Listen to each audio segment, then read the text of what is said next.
Arizona's becoming an NBA draft factory and can win games too, meaning they're a new blood in the sport of college hoops. This is Locked On Wildcats.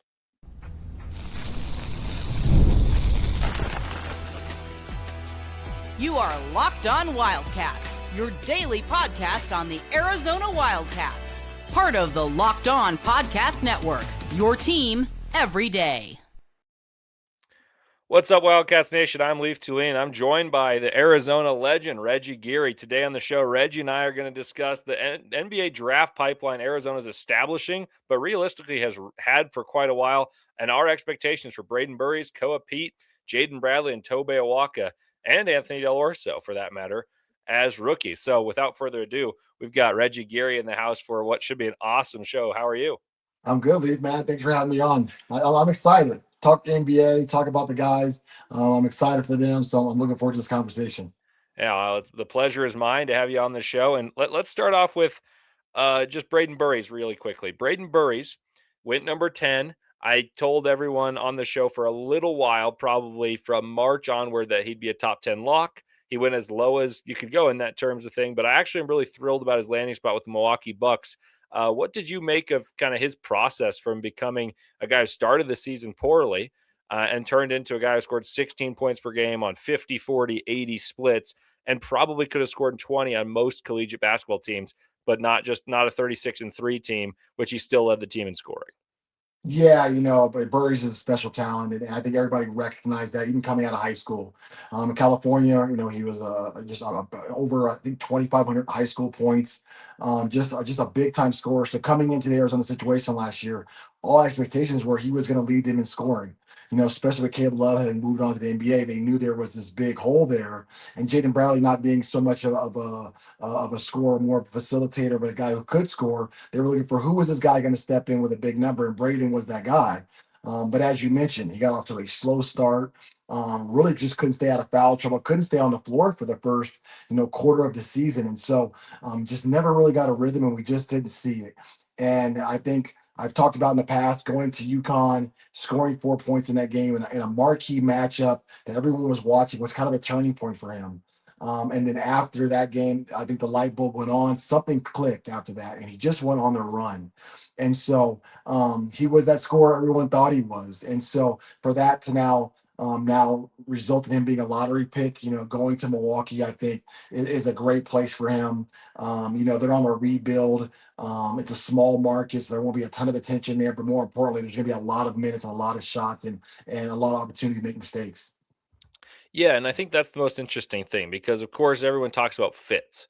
And a lot of times it's like, oh, that guy fits in great for a team. If they're drafted in the top 10, realistically, most of the time you're drafted in the top 10, you're going to a bad team. That's easy, So yeah. what do you mean the fit? It's like, okay, let the young guys play and see what ends up fitting around those guys. And so I think Brayden Burries has the best opportunity to get the ball in his hands, whereas the fit that everyone spoke of as a true, like, oh, he fits into this roster spot was Dallas.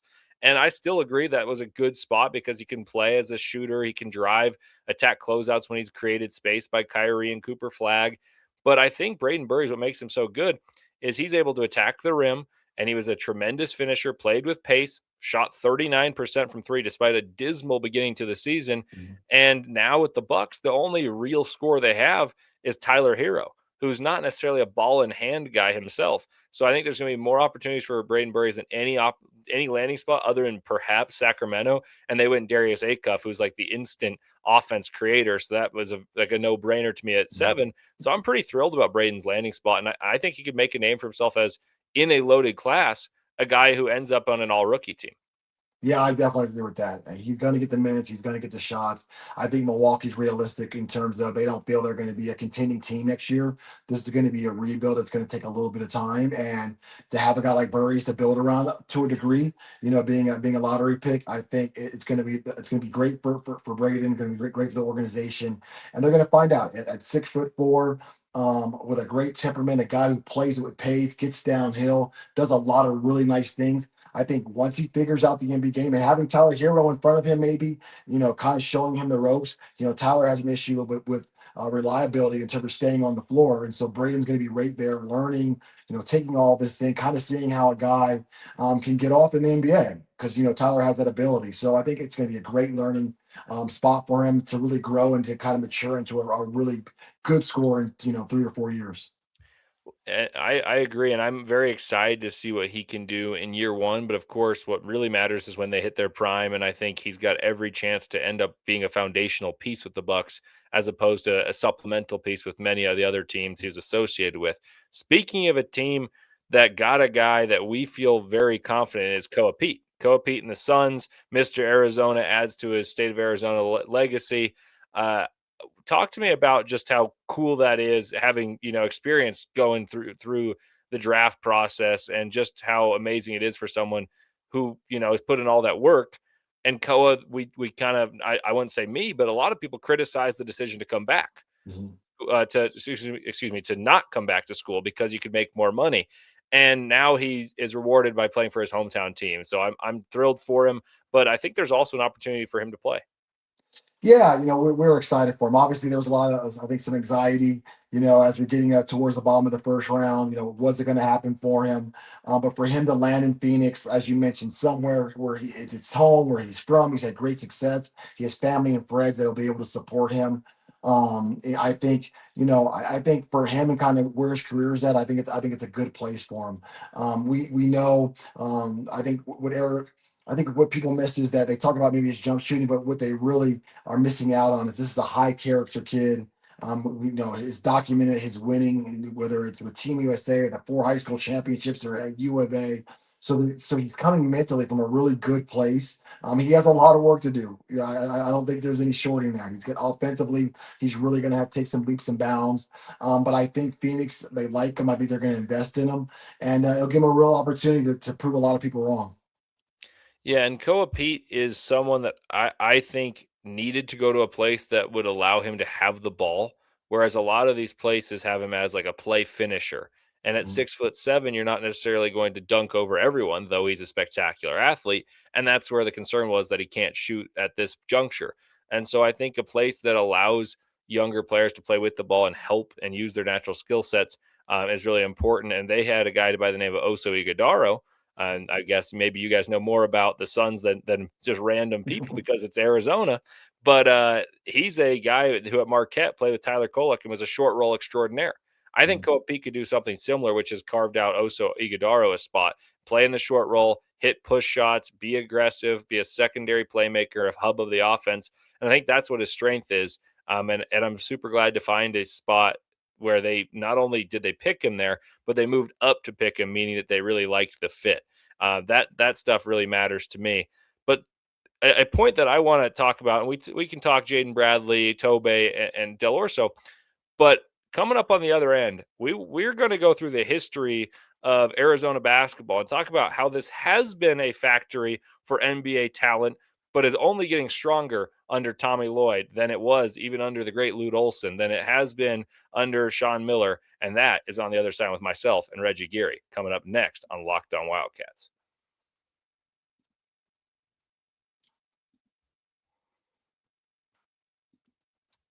The biggest stage in world soccer is here, and every match feels like it has the potential for a memorable moment. One goal can completely change the energy of the game, shift momentum, and alter the outcome in an instant. That's what makes tournament soccer so exciting. From the opening whistle to the final kick, where were you when Paraguay shocked Germany, beating them in penalty kicks? Well, now FanDuel is giving fans another reason to stay locked on to every single match with every goal pays. Bet on a match and get bonus bets for every goal scored in that match. More goals mean more bonus bets, and all you have to do is turn on your token. And there are great games each and every day. Team USA is in action tomorrow, and you can take futures as well. I have Colombia to make the round of 16, and they are on the doorstep of that. So I'm rooting for Colombia.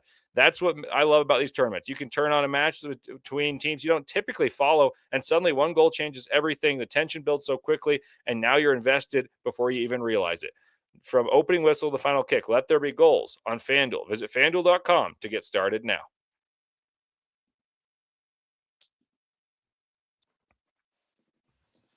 Welcome back to Locked On Wildcats. Leif Thulin with the point guard, the legend Reggie Geary, talking Arizona hoops. So who better to talk about to talk with about Arizona basketball and their history, because I've kind of been saying this, and so the everydayers who listen to me, thank you very much.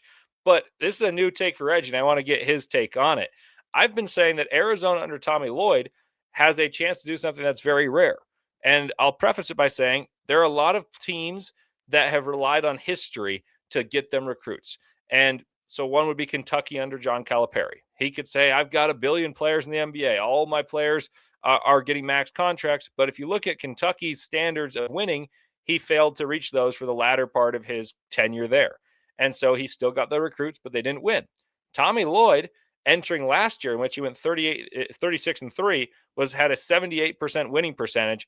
And now he had two players drafted in the first round. The year before that, Carter Bryant in the first round. This year, perhaps his highest ever pick in terms of, and maybe usurping Benedict Mathurin in that position, is Caleb Holt. So I think Arizona is becoming a pipeline to the NBA now more than it ever was under Lute and under Sean Miller, which is crazy to say because they had some guys go to the draft and get picked highly. Yeah, I mean, I might push back on you and argue a little bit there, but being a little Olson guy, but by all means, go for it. No, Arizona's always been has always had a very strong brand. It's been a place that NBA have come to knowing that guys are playing a particular style of basketball. Surrounded by other elite level athletes that transitions well to the NBA. And make no mistake about it, Tommy Lloyd, he understands that formula. And I think he really gets the recruiting. He really gets the international market and what it needs to be successful. And people recognize that and they want to play for that because they understand his time at Gonzaga and what they did there internationally and domestically, getting players from a very small school on that type of notoriety and looks at an NBA. And now with even a bigger brand in Arizona, it's now on steroids, and you're going to see this. He's been successful every year in terms of bringing in these classes of high major players. I mean, look, Ivan Karshinkov. I mean, great example. Here's a guy who's a little, he's playing for a big club overseas. Everything is identifying him as a future pro, and Tommy's able to kind of pick him out there when really no one was looking. He's a big time player, Karshinkov, and Mo Krivas, and we go on and on. But Tommy understands it. Arizona is a brand that sells well and always showcased on a big stage, and I think our fans were rewarded for that. Well, I think the two parts that stand out to me in what you just said is you mentioned two international players. And if you were to say Tommy Lloyd to an average college basketball fan, they'd be like, oh, the guy who brings international talent. Like he had Rui Hachimura, he had Shemek Karnowski and Killian Tilly and just random guys that no one would really know until Gonzaga made a deep run. And those international players were propelling it. And everyone has attributed the international recruiting to Tommy Lloyd. Well, not only does he have high-level international players right now in Mo Krivas, who I think, and I've said this numerous times on my show, I think Mo Krivas was the best defensive player in the Big 12 last year. And I think this upcoming year, he'll be the Big 12 player of the year, and he'll be an All-American. So I'm extremely high on Mo Krivas. But the guy that most people will know in college basketball is going to be Caleb Holt. And Caleb Holt is kind of what the reason I'm going to call Arizona a little bit of a new blood, not because they're lacking for history. Of course, you and many other great players have played in the NBA and led Arizona to great heights in the collegiate basketball realm. But now they're getting players in the American one and done era, as opposed to guys who played 4 years under Lute. And then they said, okay, you know what? My 4 years are exhausted. Now I'm going to go and be a top 5 pick. There are a couple of those, and I know you had the list on those, and I'll give you the moment to kind of answer my trivia question. But I think there is a difference to how they're establishing themselves now as not only a team that can win and have that international growth and guys who can stay for a long term, but also have 3 consecutive years, counting next year if Caleb Holt is a lottery pick like we project, of multiple first round, but lottery top 10 caliber picks. And I think that's something that's very hard to balance. The only team that's had top 10 picks in a lot of years in a row has been Duke. And they've been having top recruits year in, year out. And I think it speaks so highly to Tommy Lloyd. No, it really does. And to your point, domestically, Tommy, since he's been here, especially at that two position, the shooting guard, he has a type. And I think others have seen that. When you look at Mathurin, you look at Caleb Love and the success he has, Brayden Burries, and now we have the young fellow of Holt. And so there's that's a line of four guys, all dynamic scorers, all guys going to make a lot of money at the next level. And so it's a little bit of plug and play where you have a system. Tommy has a system and philosophy and knows what he likes. And he recognizes that the two position in particular, he needs to have this dynamic score. And so that's when you can go into a home with a recruit in their family and say, look at my track record. Yeah, I'm internationally known, but guess what? Domestically, when I see someone I like and I plug them in at that two spot, they get the numbers, they do what they need to do, and guess what? At the end of the day, they're where they're supposed to be. And so I think that resonates well on the recruiting trail. I think that's why you've done good with those type players. And then when you just add the international, what him and Murph do, that's just a bonus. That's a bonus, and that's an accelerant for Arizona basketball. Yeah, the pipeline I think is only going to get stronger because I'm a bit of a nerd for press conferences. I love listening to them. I love listening to coaches speak, and I try to read between the lines. But one I think I got right was at the beginning of the season. Tommy Lloyd had an interview where he said, "Well, last year we tried to nail the transfer portal." And he was speaking of like Trey Townsend, who's a fine player, and everyone knows Jack Kolke for his fantastic run. But the best player on that team was Trey Townsend. And then you got a veteran player to slot in with Iwaka and Vesar, and it just didn't work. Like, I mean, they were still good. They made the Sweet 16, but that's not good compared to the standards that are set at an illustrious and prestigious basketball school like Arizona. And then he said, well, last year we tried that, and sometimes it's hard to thread the needle and get the right guy. So why are we overcomplicating it? Like, why can't we just go get two top 10 recruits and think, you know what, if they're really good at basketball, they're still going to be really good at basketball, whether they're 18 or 23.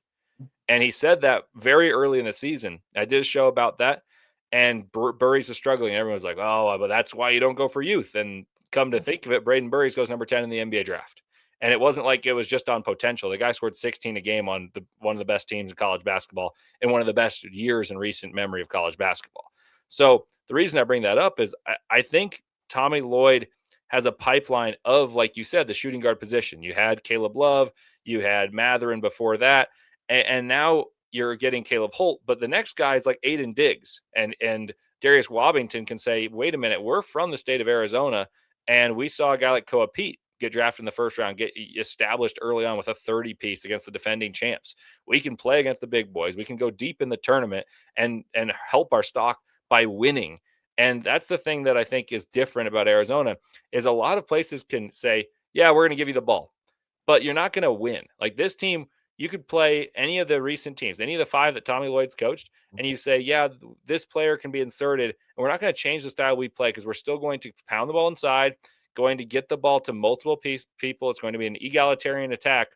And that is so attractive to scouts, but it's also becoming attractive to recruits because they say, wait a minute, Brayden Burries did this. And Caleb Holt even said this. He's like, I expect that I'll be replacing what Brayden Burries did. And it was Team USA. And Tommy Lloyd's finding an international pipeline of, okay, he's going to get big boys from Montenegro, like Maxim Brunovic, Mo Krivas, obviously. But also, you're going to get two guards from the States, and maybe it'll turn into forwards. Like, I think Darius Wobbington, who just put Arizona in his top 6, is likely to go to Arizona, and I think he's fantastic. So I think Arizona is becoming a team that will have one-and-dones every year and become more and more attractive. My question for you is, do you think it will change the way they play, or do you think they'll still be able to play the Arizona basketball we associate with Tommy Lloyd? Oh no, I think Tommy. I think they're going to play Tommy Lloyd basketball, and that's why they came here. It's a winning style. It's a fun style. It's a style at times doesn't make sense in terms of in the era of 3-point shooting and volume that you can be beat with just high percentage twos. When the team is fit that way. But I think this is an attractive place. Tommy plays a really, like you mentioned, they share the basketball. He holds their feet to the fire defensively. You're surrounded by talent. You're going to be on a big time stage, and you can't stress that enough. That was kind of one of Coach Olson's big things is that we take on all comers and we do it on big stages. And if you're a player, international, domestic, you want to play against the best on big stages on, St. John's and Madison Square Garden, playing UConn home and homes, playing Duke home and homes, like those type games to go along with being in the Big 12, which just had a record 13 players drafted, in the NBA, 9 in the first round. You just, it's iron sharpening iron, and that, hey, if I'm playing against the very, very best, and I do well, not that I score 30, but I score 16, that can translate into a top 10 pick, and that's very powerful. To have a program like that, and Tommy and his staff have done an excellent job. and the foundation he's many times said started well before him with Lute, with even Fred Snowden, and of course Sean Miller. But I want to give some people, we got to do a tiny break, but I want to give some people the time for trivia. So we'll, on the other side, Reggie's going to tell us who is the first lottery pick to come out of Arizona, and we'll talk about that next on Locked On Wildcats.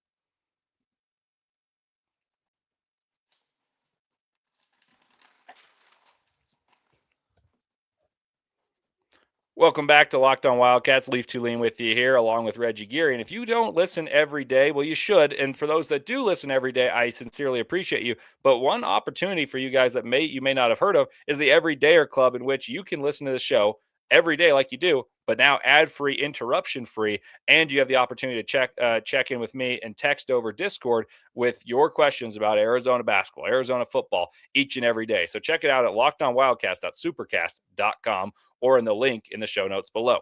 All right, with that said, Reggie, I have a trivia question for you, and I know you're prepared, Yeah. but enlighten everyone that to who was the first Arizona Wildcat to go in the lottery, because now it's becoming commonplace. It's not so easy of a question.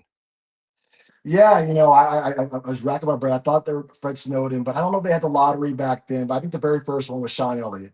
I mean, he was just obviously he's got kind of our Mount Rushmore right there at the top. All he's Pac-10 all-time leading scorers guy. The reason I know why Arizona is because of Sean, and he was the very first, and had obviously a tremendous career, an all-star NBA level career with some championship at the end. Well, this took a turn that I didn't necessarily think, but I'm sure you've been asked this before, so this one won't be a shocker. What is your Arizona basketball Mount Rushmore? Ooh, I was thinking about that. I mean, it's definitely Sean Elliott is there. Okay, so is it just college? Is the college career in Yeah, totality? just in college. Okay. Well, for me, I think, in instance, I'll start with this guy. I love Damon Stoudemire. Okay. I think at 5'10", and just his ability to affect the game, and obviously he had a great career afterwards. But Damon's probably my one. Um, Man, the two, you're putting me on the spot a little bit here. Three, we know is Sean Elliott. Four, oh, I mean, I'm so old. I'm thinking of Brian Williams or Bison Daly.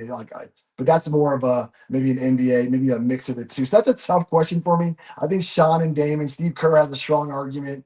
Some of the recent guys that I would like to talk about. Who? Maybe ask you. You help me out here. Who's on your Mount Rushmore? See, it's hard because a lot of the best players in terms of the history, one, I wasn't alive to watch, or two, I was very young. I would put, if it factored in the NBA career, Iggy for sure, but Okay. I guess that wasn't in the parameters. It's hard to ignore DeAndre Ayton being a one and done first team All American. Derek Williams would be another one that's recent. But I think Sean Elliott and Steve Kerr were the first two I thought of. Yeah, like I said, it's such a tough question. I mean, there's so many guys who had really great careers here at U of A. So, just getting it down to maybe five would be tough. You're always going to insult somebody, and that's my biggest fear. I'm just very proud that we've had this, the last 4 decades, 4 generations of players, just a lot of quality players and quality guys come through here. All right, so I have a question that this one I did play for. That one was just off the cuff because you said he's a Mount Rushmore type of guy. But you mentioned how Tommy Lloyd is going to play Tommy Lloyd style ball, and Arizona is going to follow suit. I did a show predicting that they'll shoot the most threes next year that they ever have under Tommy Lloyd because of personnel. Because Derek Dixon can really shoot the ball. Caleb Holt has improved his shot enormously in the last couple of years. He's always been a well-known prospect, but his shot looks way better, and it's something he did well in the All-American games and the practices. I think Ivan Karchenkov is going to improve as a shooter. Mo Krivas has the capacity to shoot, but also, more importantly, he'll be inside and be a load inside to give space to those outside. And then I think Maxim Brunovic, if he's the four, he shot 47% in the showcase with his team Zalgiris. So I just think the personnel dictates that you need to shoot a little more. Whereas last year's personnel, it made sense to shoot 45% of your shots from 5 feet and in, because you get 41% of your misses and you shoot a billion free throws. And that's where my pop points, paint-oriented points, ended up being so important to Arizona's success. They averaged like 56 of those per game. And you know what? Their defense was so good, they could hold you under 56. Not to mention they could get a couple threes and they'd run you out of a gym. But I think the team, and the makeup of the team, though I don't think it's perfectly formed yet, I still think there's likely to be another player added. But without that, I think there's going to be a lot more threes taken. So I wanted to get your take on that. Yeah, when I say Tommy Lloyd, I think the structure is for the most part is going to remain the same. But yeah, if he has a four man with this Karchinkov, they're one of the new international players coming in, and as the, and they can stretch the floor as a four, there's going to be more threes. That would be playing to your strength, and I don't think he's so that being Coach Lloyd so locked in that it's got to be a high low or we got to go inside or have to play two bigs down the post. He'll play to his strengths.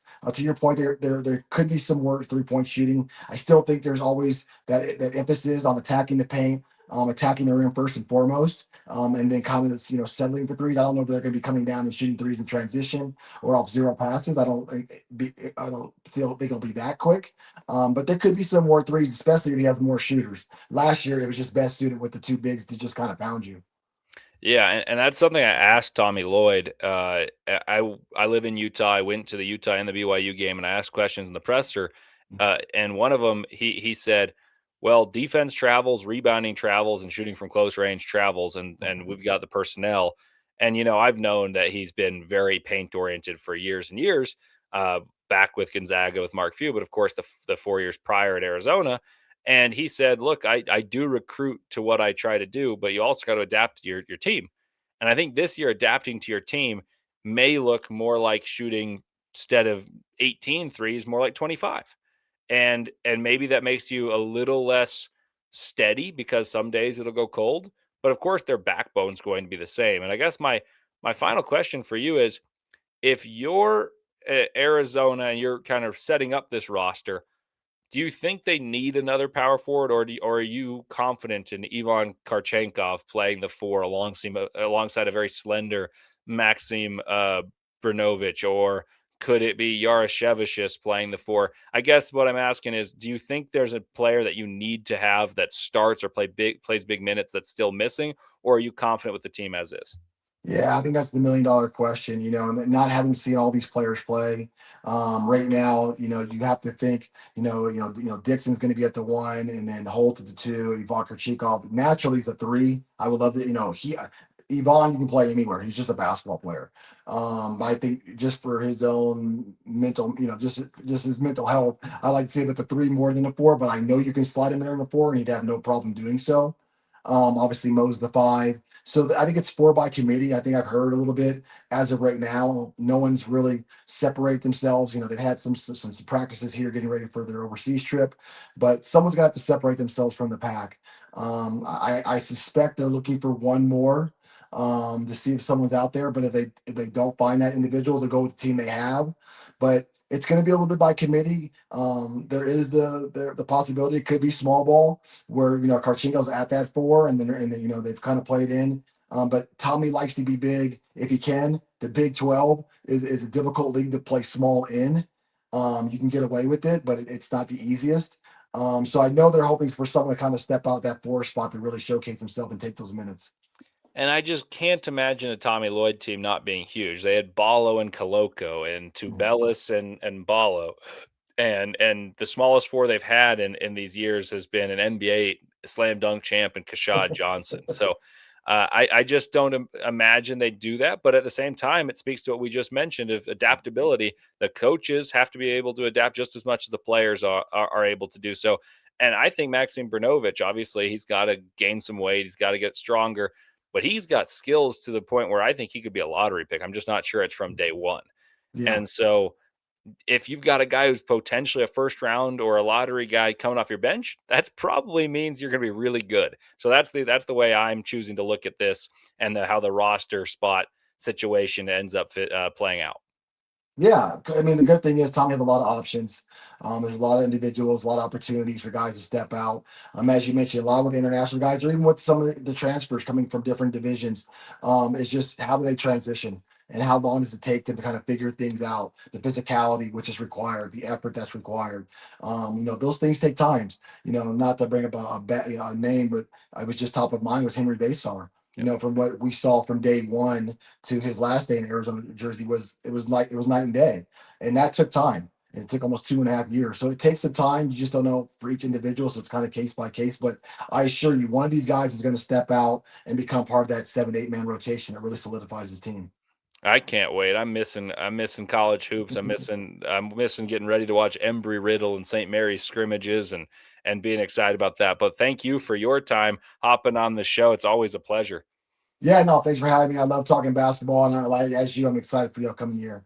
Awesome. Well, if you guys haven't listened, haven't checked out Locked on College Basketball, there's no better time than the present. So after making this your first show, check out that as your second. I was just on there. We talked Arizona hoops and Maxim Brunovic, the newest commit. So if you haven't listened to that, check out Locked on College Basketball. And as always, thank you guys for tuning in to Locked on Wildcats. And as always, bear down.